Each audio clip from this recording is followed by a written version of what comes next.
Are you okay? This is X, and he's a great guy, high IQ. He's a high IQ individual. And he's got this, check out this cool chain he's got. So thank you very much. We had a busy day today. The king just left, and we've had a great discussion, terrific discussion concerning Gaza and everything else. We had discussions also about Saturday at 12 o'clock. It's going to be a big moment. We'll see what happens. I don't expect much happening with these people, but we'll see what happens. And we're going to be signing a very important deal today. It's Doge, and I'm going to ask Elon to tell you a little bit about it and some of the things that we found, which are shocking. Billions and billions of dollars in waste, fraud, and abuse. And I think it's very important. And that's one of the reasons I got elected. I said, we're going to do that. Nobody had any idea it was that bad, that sick, and that corrupt.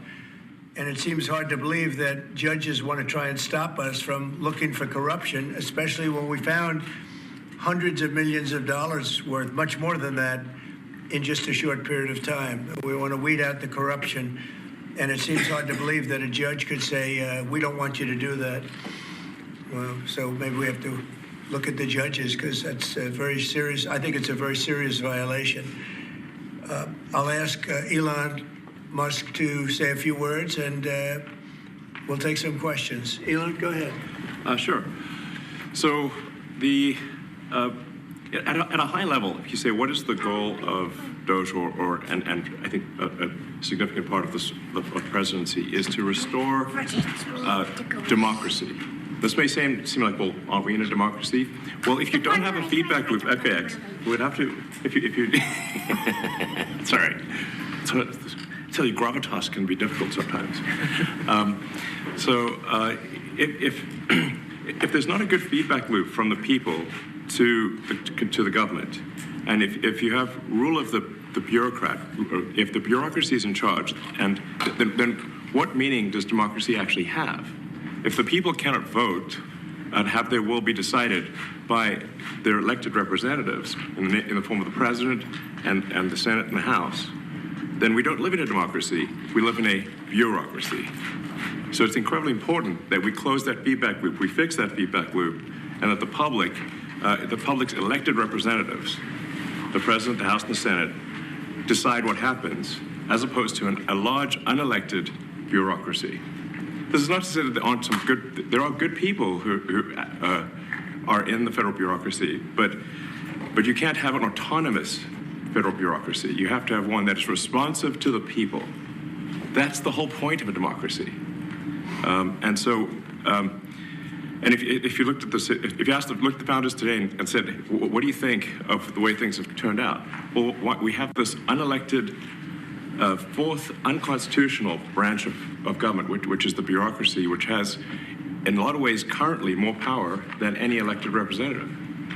And this is not something that people want, and it does not match the will of the people. So it's just something we've got to fix. And then we've also got to address the deficit. So we've got a $2 trillion deficit, and if we don't do something about this deficit, the country's going bankrupt. I mean, it's really astounding that the interest payments alone on the national debt exceed the Defense Department budget, which is shocking, because we spend a lot of money on defense. But if that just keeps going, we're essentially going to bankrupt the country. So what I really want to say is, like, it's not optional for us to reduce the federal expenses. It's essential. It's essential for America to remain solvent as a country, and it's essential for America to have the resources necessary to provide things to its citizens and not simply be servicing vast amounts of debt. And also, could you mention some of the things that your team has found, some of the crazy numbers, including the woman that walked away with about 30 million, right, etc.? Well, we do find it sort of rather odd that there are quite a few people in the bureaucracy who have ostensibly a salary of a few $100,000, but somehow manage to accrue tens of millions of dollars in net worth while they are in that position, which is what happened to USAID. We're just curious as to where it came from. Maybe they're very good at investing, in which case we should take their investment advice, perhaps. But just there seems to be mysteriously they get wealthy. We don't know why. Where does it come from? And I think the reality is that they're getting wealthy at the taxpayer expense. That's the honest truth of it. So, we're looking at,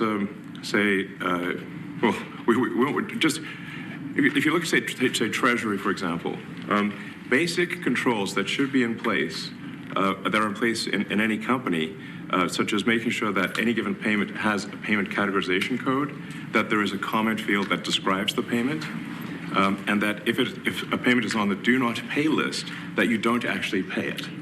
None of those things are true currently.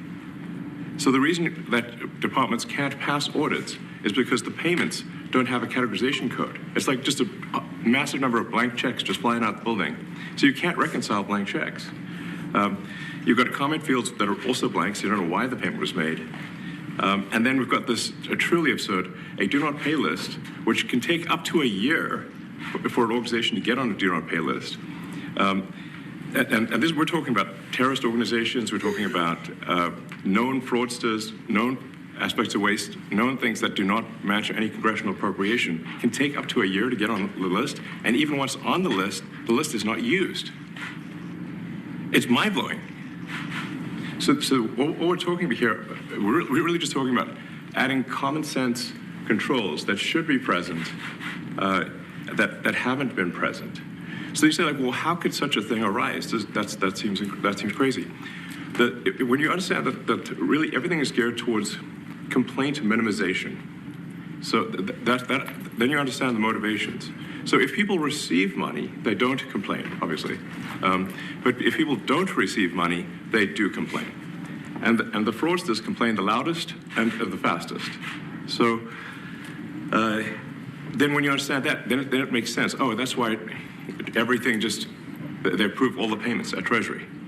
Because if you approve all the payments, you don't get complaints. But now we're saying that, no, actually, we are going to complain. If money is spent badly, if your taxpayer dollars are not spent in a sensible and frugal manner, then that's not okay. Your tax dollars need to be spent wisely on things that matter to the people. I mean, these things, it's just common sense. It's not draconian or radical, I think. It's really just saying, let's look at each of these expenditures and say, is this actually in the best interest of the people? And if it is, it's approved. If it's not, we should think about it. So, there's crazy things like just cursory examination of Social Security, and we've got people in there that are 150 years old. Now, do you know anyone who's 150? I don't. Okay. They should be on the Guinness Book of World Records. They're missing out. So, that's a case where, I think they're probably dead. It's my guess. Or they should be very famous, one of the two. And then there's a whole bunch of Social Security payments where there's no identifying information. Well, why is there no identifying information? Obviously, we want to make sure that people who deserve to receive Social Security do receive it, and that they receive it quickly and accurately. I'll tell you another crazy thing. So, one of the things is we are trying to sort of right-size the federal bureaucracy, just make sure that this. Obviously, there need to be a lot of people working for the federal government, but not as many as currently. So we're saying, if people can retire, with full benefits and everything, that would be good. They can retire, get their retirement payments, everything. And then we were told, this is actually, I think, a great anecdote, because we're told the most number of people that could retire possibly in a month is 10,000. We're like, well, why is that? Well, because all the retirement paperwork is manual on paper. It's manually calculated, then written down on a piece of paper. Then it goes down a mine. And I'm like, what do you mean a mine? Yeah, there's a limestone mine where we store all the retirement paperwork. And you look at a picture of this mine. We'll post some pictures afterwards. And this mine looks like something out of the 50s because it was started in 1955. So it looks like it's like a time warp. And then the speed, the limiting factor is the speed at which the mine shaft elevator can move determines how many people can retire from the federal government. And the elevator breaks down sometimes, and then nobody can retire. Doesn't that sound crazy? There's like 1,000 people that work on this. So I think if we take those people and say, like, you know what, instead of working in a mine shaft and carrying manila envelopes to, boxes in a mine shaft, you could do practically anything else. And you would add to the goods and services of the United States in a more useful way. So anyway, so I think, that's an example. Like at a high level, if you say, like, how do we increase prosperity, is we get people to shift from roles that are low to negative productivity to high productivity roles. And so you increase the total output of goods and services, which means that there's a higher standard of living available for everyone. That's the actual goal. Everyone's very quiet, by the way. So people normally this quiet? Your detractors, Mr. Musk. I have to what? Including a lot of Democrats. I have detractors? You do, sir. I don't believe it. Say that you're orchestrating a hostile takeover of government and doing it in a non-transparent way. What's your response to that criticism?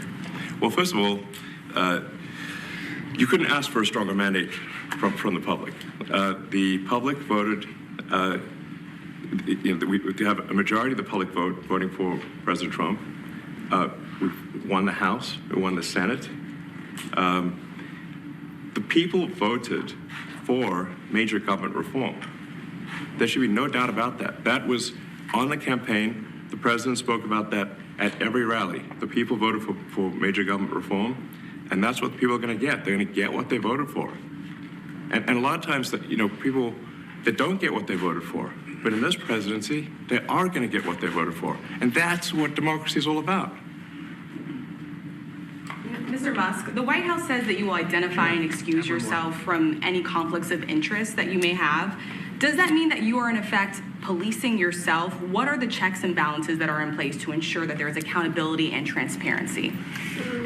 Well, we actually are trying to be as transparent as possible. In fact, we post our actions to the Doge handle on X and to the Doge website. So all of our actions are maximally transparent. In fact, I don't think there's been, I don't know of a case where an organization has been more transparent than the Doge organization.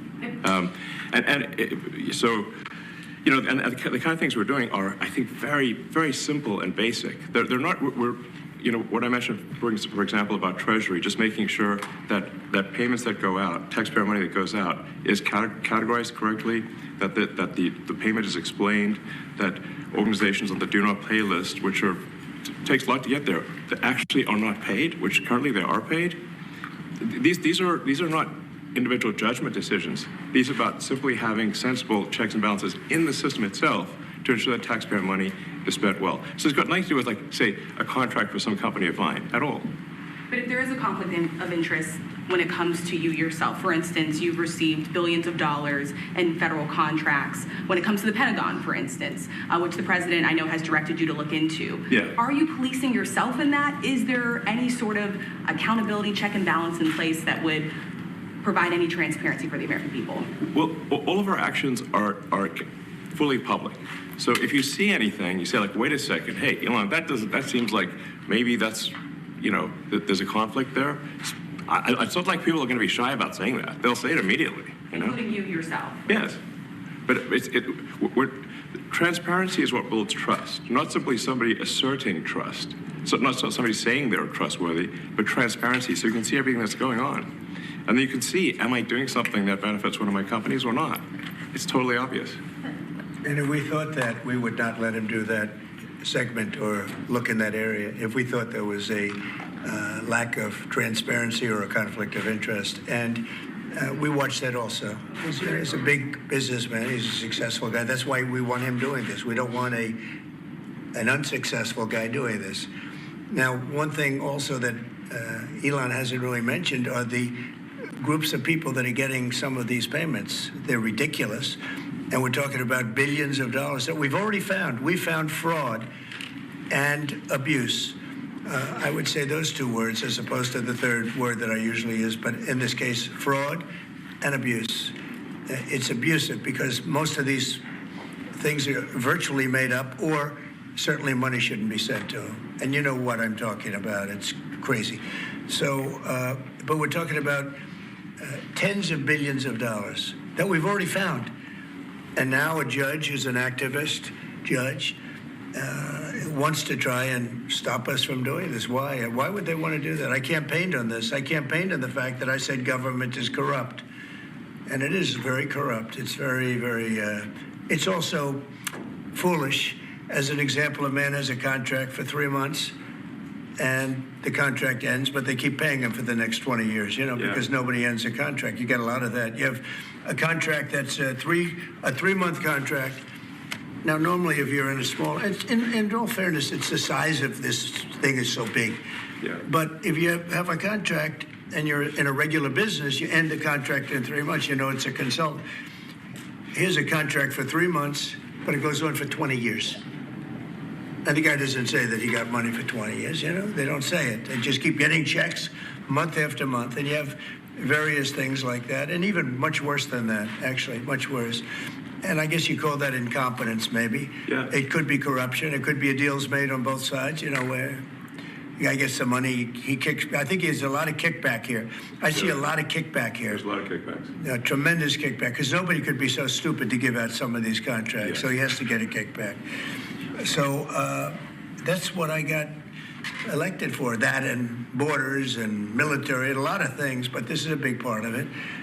And I hope that the court system is going to allow us to do what we have to do. We got elected to among other things, find all of this fraud, abuse, all of this horrible stuff going on.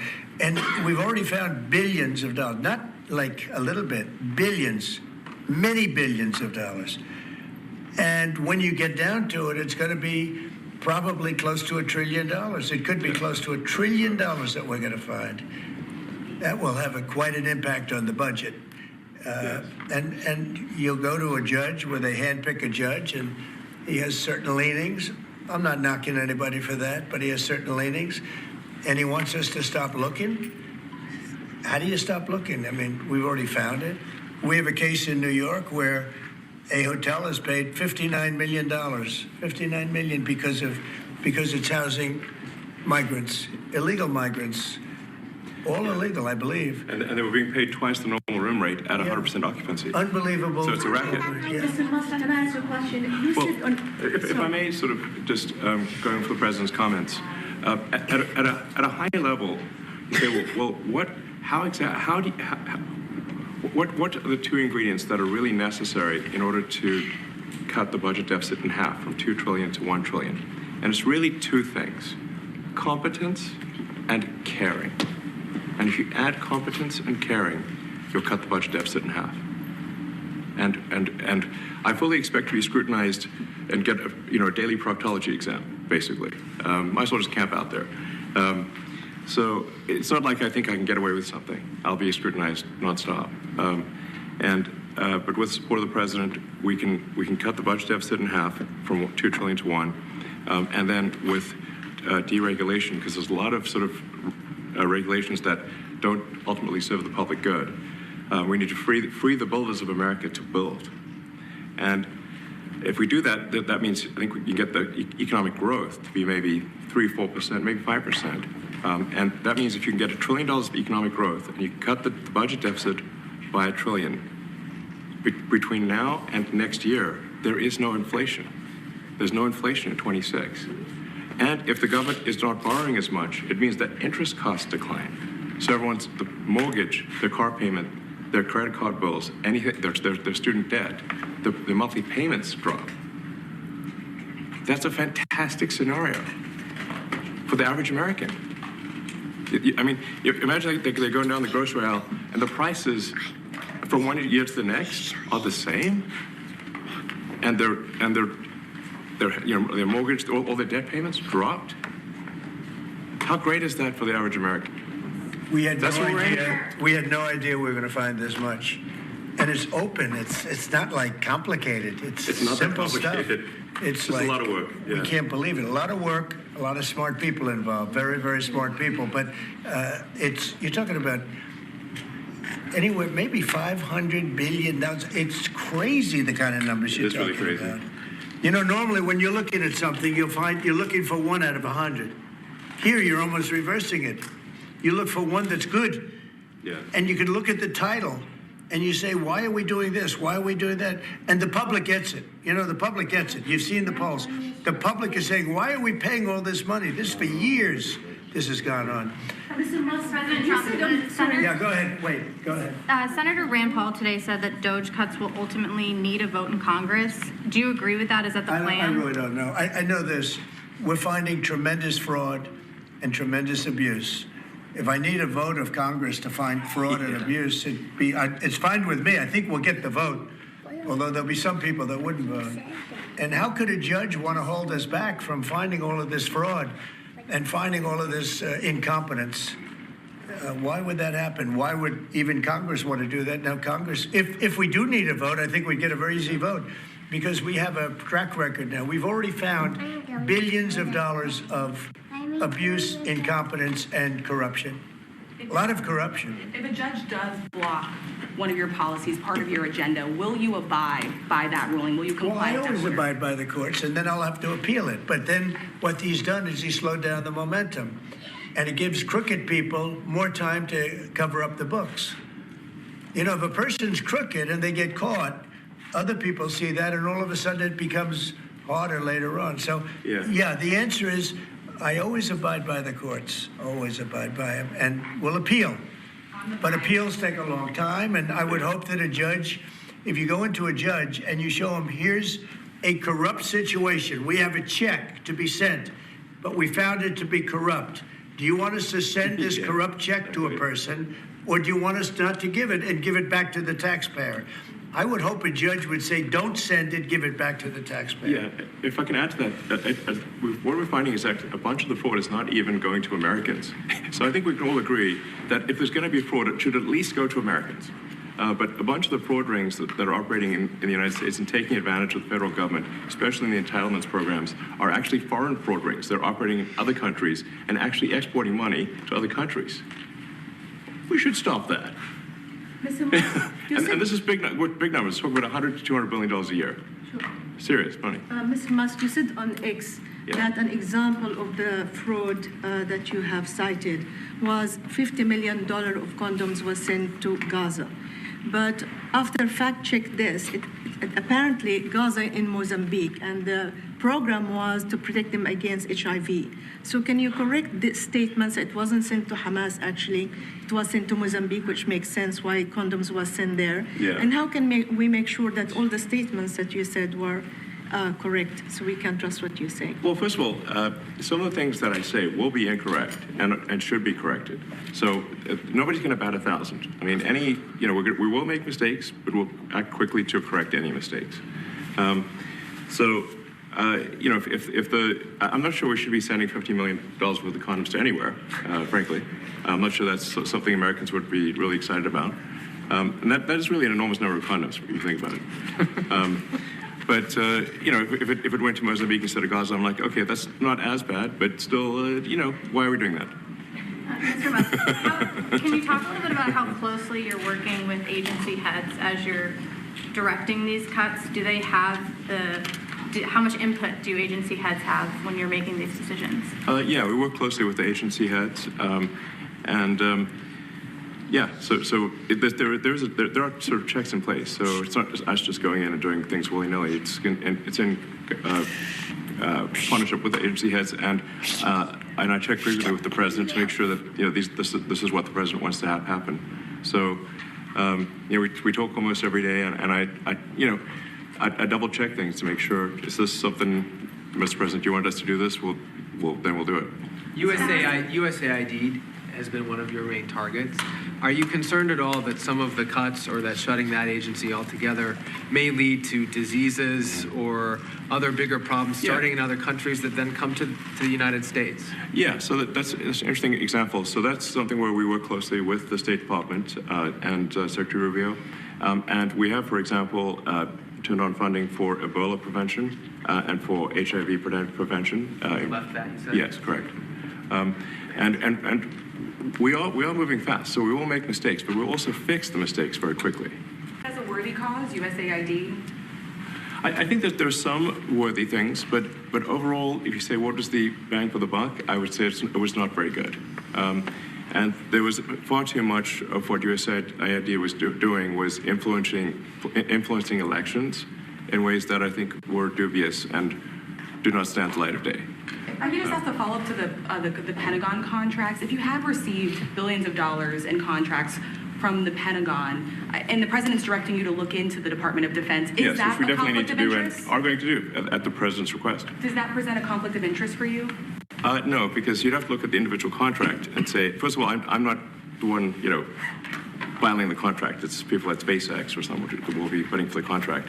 And I'd like to say, if you see any contract where where it was awarded to SpaceX and it wasn't by far the best value for money for the taxpayer, let me know, because every one of them was. The president said the other day that you might look at treasuries. Could you explain that a little bit? What kind of fraud, and that question goes to both of you, what kind of fraud are you expecting to see or do you see right now in U.S. treasuries? Yeah, I think you mean the Treasury Department as opposed to Treasury bills, or. You also referenced treasuries on Air Force One the other night. Go ahead. Well, as I mentioned earlier, really the first order of business is to make sure we're actually collecting. Sorry for this. I thought my son might enjoy this, but he's sticking his fingers in my ears and stuff.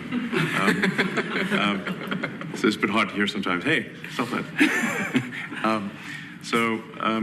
The stuff we're doing with the Treasury Department is so basic that you can't believe it doesn't exist already.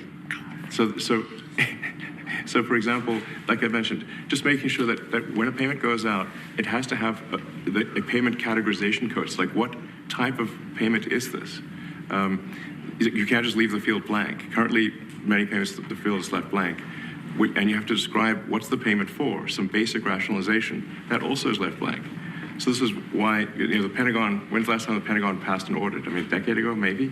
Ever? Really? And we want to, just in order to actually pass audits, you have to have financial information that allows you to trace the payments. And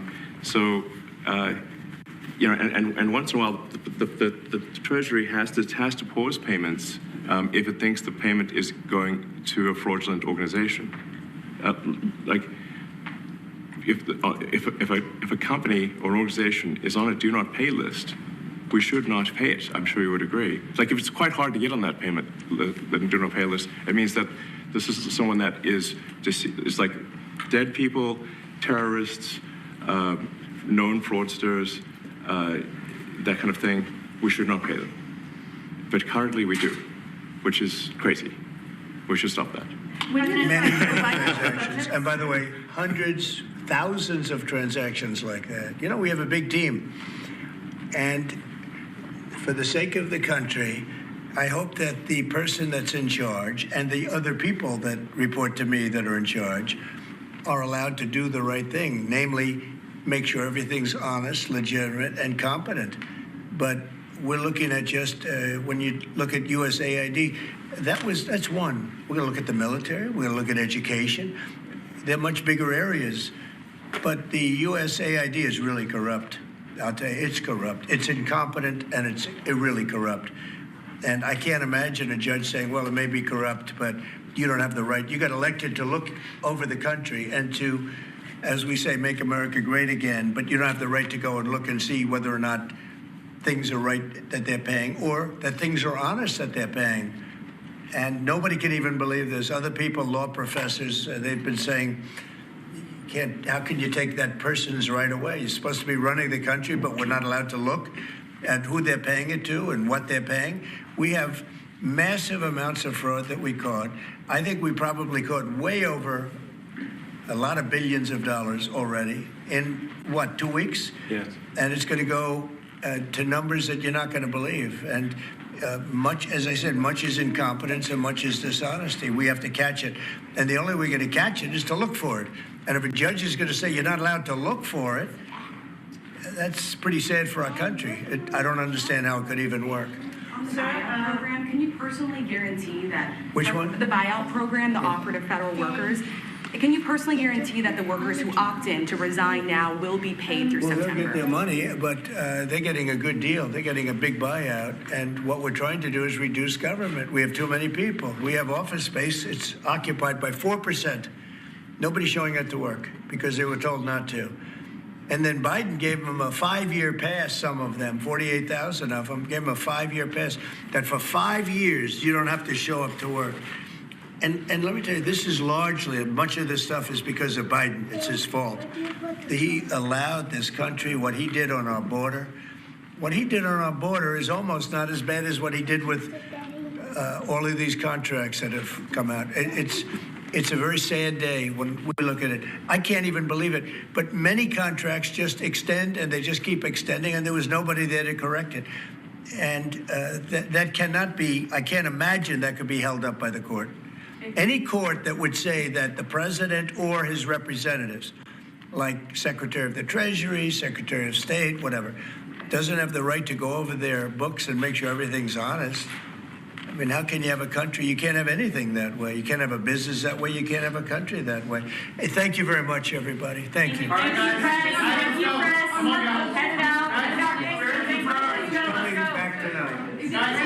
Mark Fogel will be at the White House tonight at about 10 o'clock. If you want to come over, you can say hello to him. Did the U.S. give anything in return? Not much. No, they were very nice. We were treated very nicely by Russia, actually. I hope that's the beginning of a relationship where we can end that war and millions of people can stop being killed. They've lost millions of people. They lost, in terms of soldiers, probably 1.5 million soldiers in a short period of time. We got to stop that war.